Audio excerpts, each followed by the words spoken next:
Hello, my name is Gage Lappin, and this is my submission for Homework 4. For Homework 4, I created some playground equipment.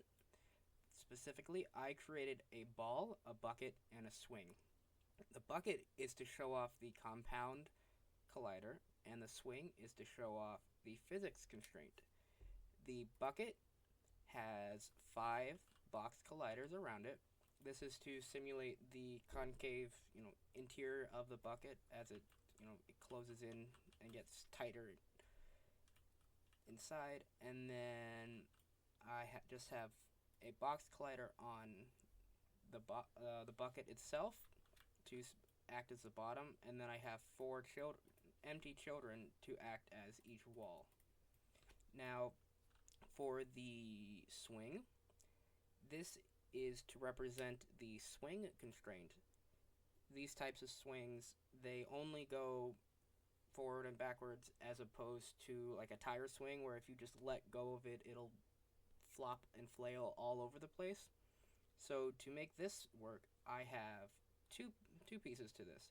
One is the pivot point, which has a hinge joint on it and is connected to the swing's rigid body. On the hinge joint, I set a spring and damper so that it'll eventually keep going. When you put force on it, it'll eventually swing back to its starting position.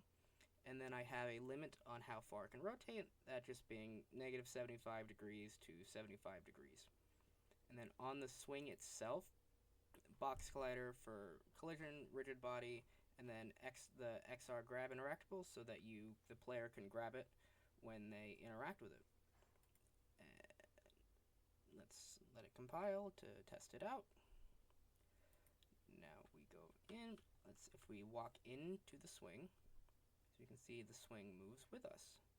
And then if we turn around, we can see it swings back and forth, and then if we go back into it, it'll go.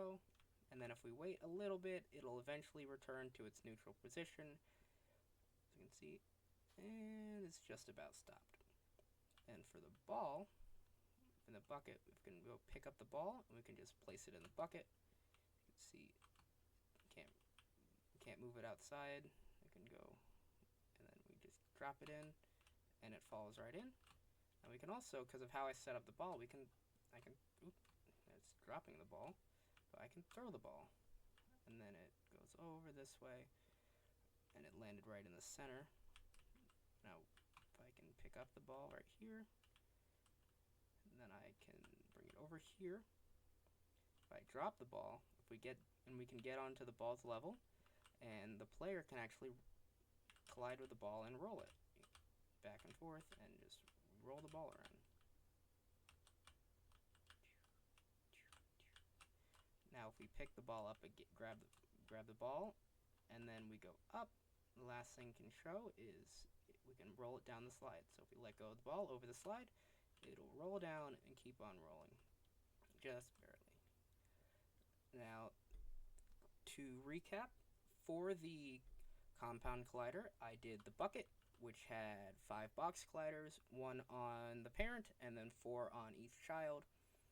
And for the physics constraint, the swing constraint, I did one of the swing over there.